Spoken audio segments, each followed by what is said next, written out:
I got a call on a Saturday. Herb was on vacation hunting in Newfoundland, also Canada. And this Canadian called the office, and I got a beep on my beeper.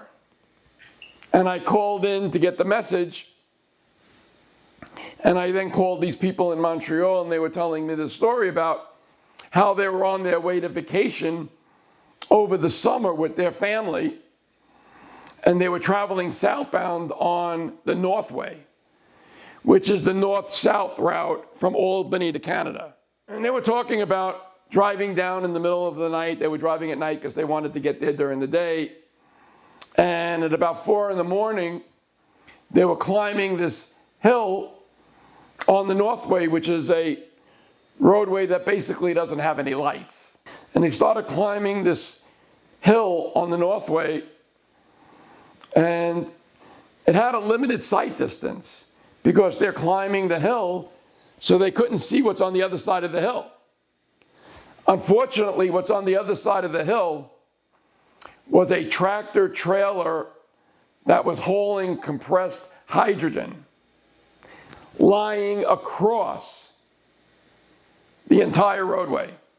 The driver that was driving that tractor trailer reached over to get a bottle that fell to the floor that had water in it. And when he reached over, his hand on the steering wheel went like this. And as he reached over to get the bottle, his hand moved the wheel to the right, and he veered off the road when the tires on the right side got stuck like in the rut where the dirt meets the asphalt. And then he's trying to now pull it back. And meanwhile, he's got compressed hydrogen, which is a liquid. And it's sloshing around. And if you could feel it, the liquid sloshing back and forth, destabilizing the trailer, and flipped it, blocking the entire Northway at the other side of the crest of a hill. And then they came, and one of their children, who was 2 years old, suffered catastrophic, lifelong injuries. She was airlifted to a hospital across the border, I think it was New Hampshire up there. And then after 2 or 3 months, was then airlifted to Montreal.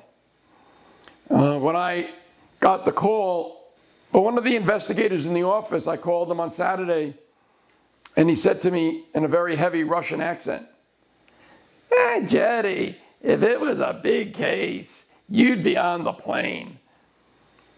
And I said, you know what? He's right.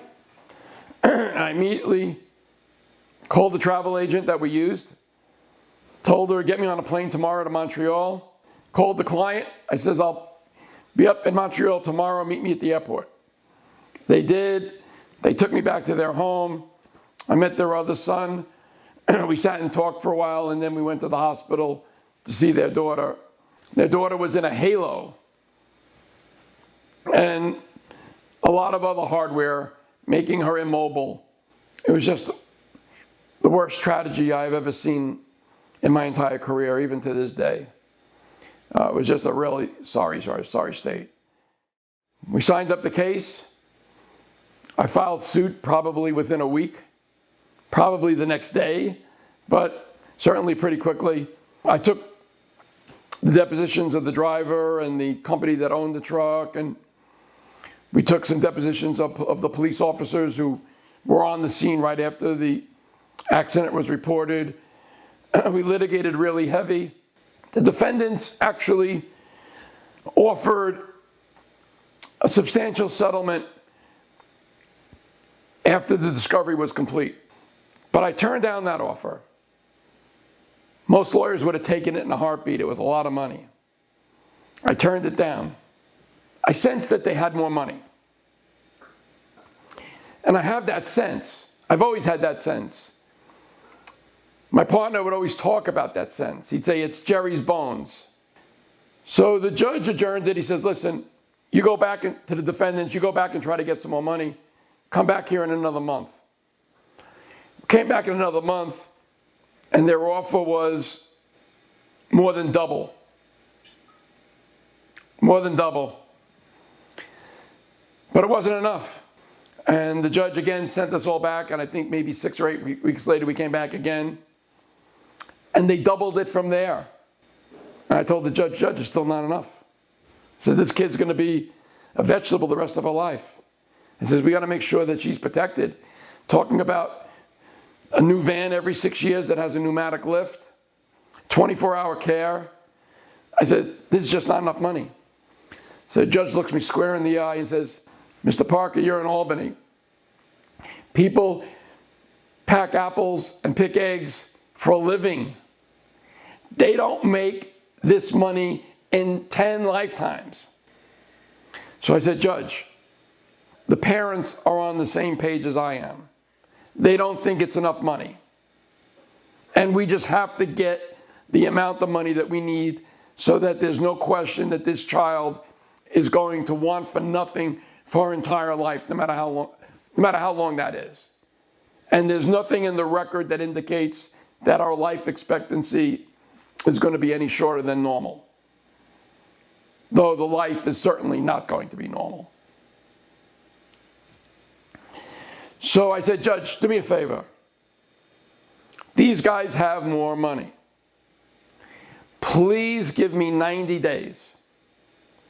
Let me work offline with them for 90 days, and then we will all come back and report to you. There's a lot of negotiations with the defendants, the adjuster, over that next 90 days, and we go up to the judge 90 days later, and the offer went up another 50% above the prior offer, and the case was closed. The judge appointed me the permanent guardian of the child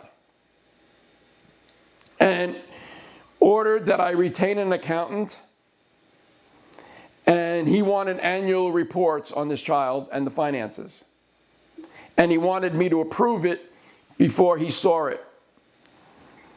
So for the next 25 years, I was getting the annual reports. On one occasion, I had to fly up to Canada to talk to the parents about something. On several occasions, I had to talk to the accountant about a few things. I never once charged the parents for any of that time over the 25 years. They didn't pay me a nickel. I didn't even ask them for the cost of the flight that I had to go to Montreal. And the parents would call me all the time with questions. Unfortunately, last year, the child passed away. And she's in a better spot.